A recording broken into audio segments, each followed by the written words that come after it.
CEO and co-founder of DLA Ignite. I'm really lucky to have Chloe Duckworth with me today, and we're going to be talking about extending digital accessibility, which I think is just an amazing thing. We're going to talk about some of the work that Chloe's doing and her company's doing, and some of the way that we can all help and support accessibility, and how we can be, all of us, be more inclusive. And I think that being inclusive as society is a great thing. Chloe, before we get any further, tell people where they can get hold of you. Awesome. So you can find me on most major social platforms: LinkedIn, Twitter, company Instagram, as well as a pretty popular TikTok. So we're Valence Vibrations for all company handles, and Chloe Duckworth on LinkedIn and Twitter.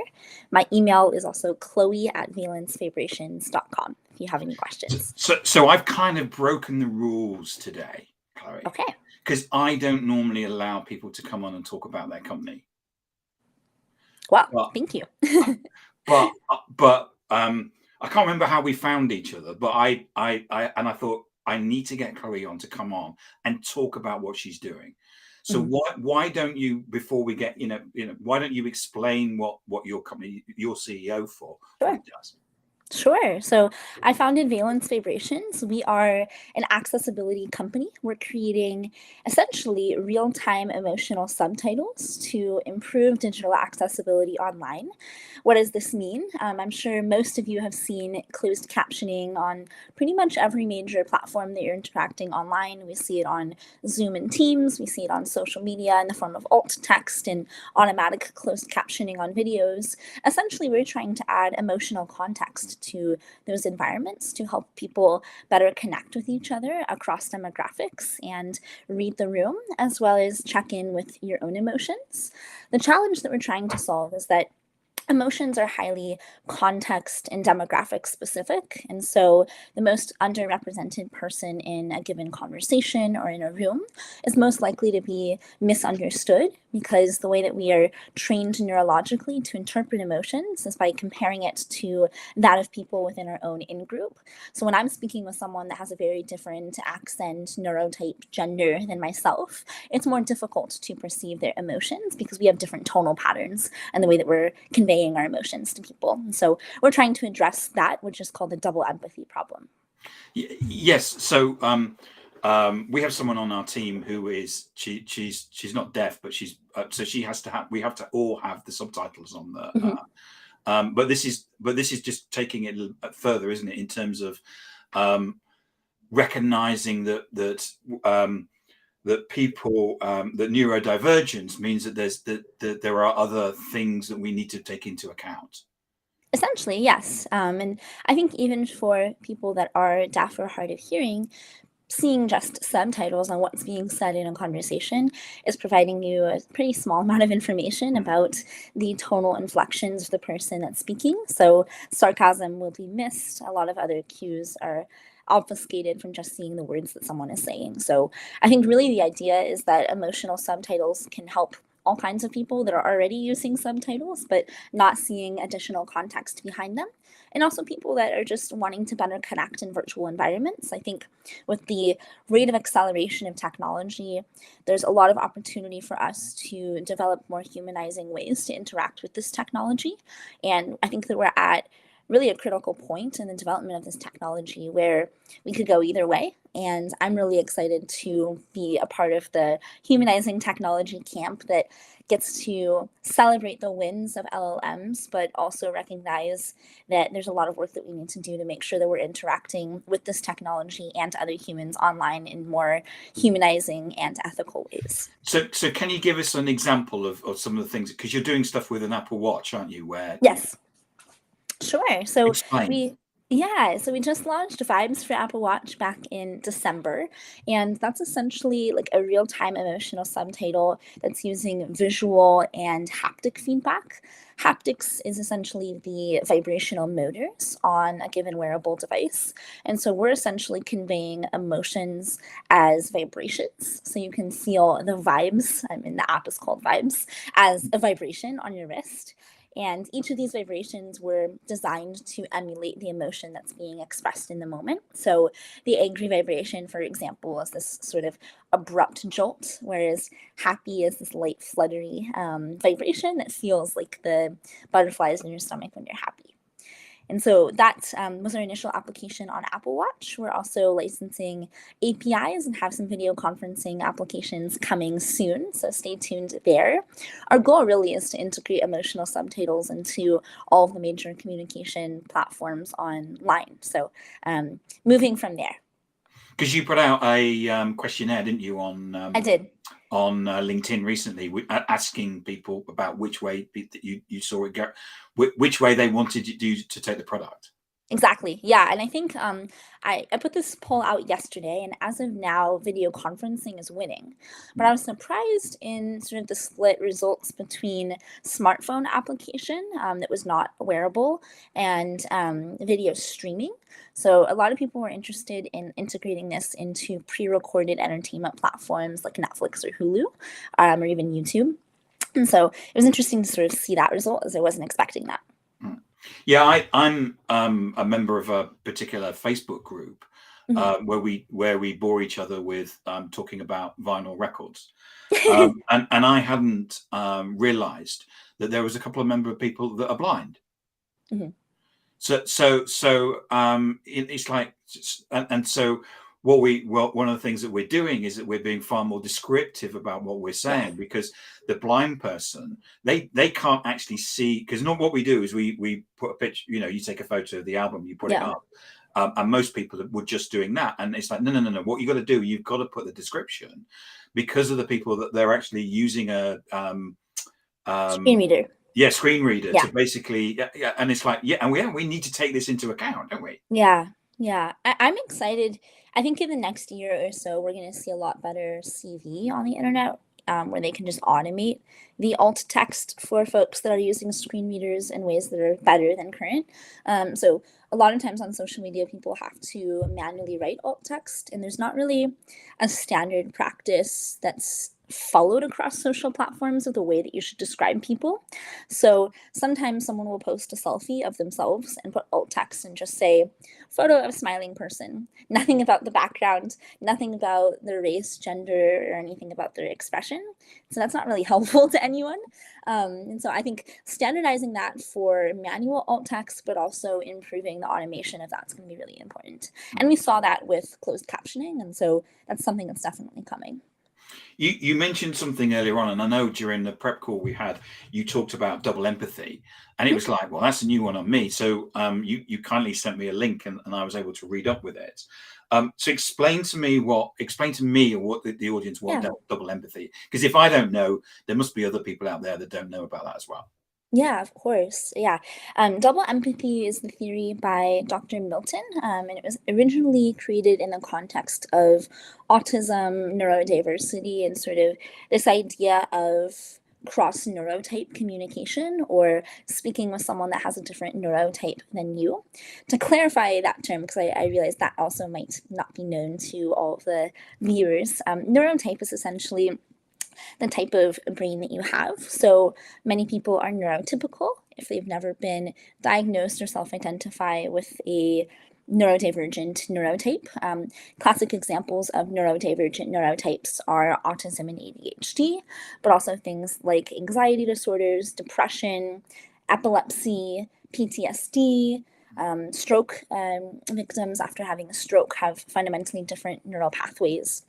And so essentially it is recognizing the fact that brains process the same information different ways, and different brains are also optimized for particular unique capabilities and also have some particular challenges in integrating to certain environments. So classic example within autism, a lot of folks that particularly struggle with certain sensory modalities, like hearing, for example, might be hypersensitive to loud sounds and overlapping voices. And so a crowded bar or nightclub might be very distressing and overwhelming for someone within that particular niche of autism. And so double empathy is essentially saying that every person has a unique way of communicating emotion. There are generalizable trends across given intersections of identity within neurotypes in this case.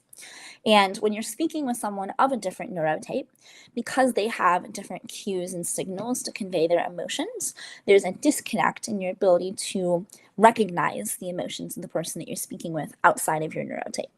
And so we've sort of extended this to say that really each race, culture, identity, each accent, each gender, really every intersection of identity has specific tonal cues in the way that they're expressing their emotions. And so it's not just within neurodiversity, but rather culturally and societally, it's very difficult for us to perceive the emotions of people that aren't like us. And so we wanted to create a tool to essentially bridge this gap so that people can better understand each other without having to change their inherent vocal expressions. And this is actually a pretty big problem in society today. Within autism, we call this masking, where people will essentially convey non-standard or non-natural expressions to try to mask a more neurotypical form of expression. And it's very draining for autistic people to have to do this, and it also makes them less likely to share their unique viewpoints with the world if they have to constantly sort of parse everything through the lens of how do I sound more neurotypical. Similarly, within different accent groups or immigrants coming to a new country, oftentimes within America, they're recommended to take what are called accent reduction classes, which are literally training them to sound less like the particular accent and linguistic group that they came from, which is very sad because I think, the promise of multiculturalism is that we need to honor each culture and each accent. And so really there are a lot of intersections that are being discriminated against and underrepresented in conversations and having to sort of accommodate other communication standards. And so this is saying at large, why don't we find a way to honor each person's unique voice? Within the autistic community in particular, the context for sort of how double empathy theory arose was that there is this theory within autism that autistic people lacked empathy and were unable to empathize with anyone outside of themselves. And that's since been debunked many times, in large part due to double empathy. But the challenge wasn't that people were unable to empathize, it was that they were unable to perceive the emotions of the person that they're speaking with. Yeah. And that perception gap across all people occurs, not just within autism, but it's a classic example of stigmatizing other and telling that group that there's something inherently wrong with their perception. I remember when you mentioned it to me, and I went and read it, and I had to go and read it again, and it's like, yeah, this is just like it is just like life, because there can be all kinds of situations where you talk to somebody, you think they didn't really understand what I said. Yeah. And it's not necessarily what you said or whatever, but yeah, absolutely. The fact that you're working with this is, I think, is just this is changing lives. Yeah. Thank you. And changing lives for the better.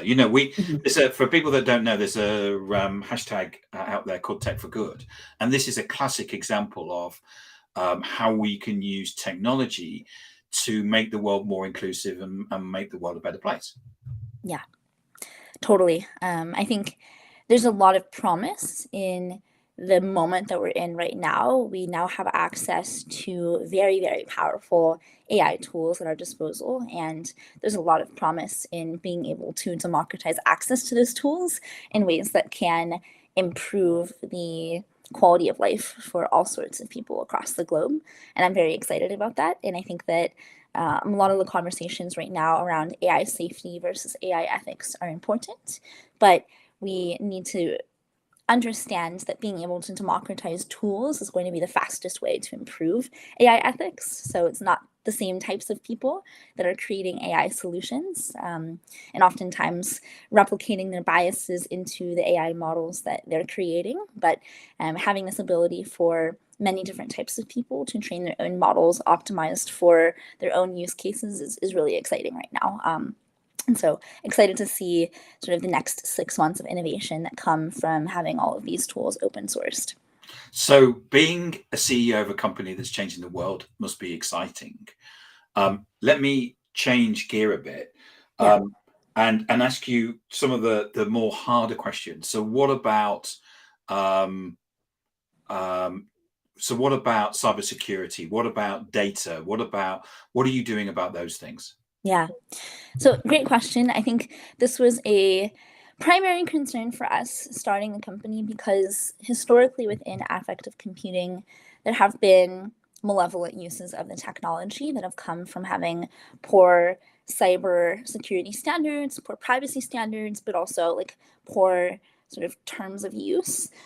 So for example, there are some employee surveillance technologies that exist online, scraping all of your emails and Slack messages and essentially making performance improvement plan and ultimately firing decisions based off of some of the analytics of how you're communicating and even private conversations with coworkers.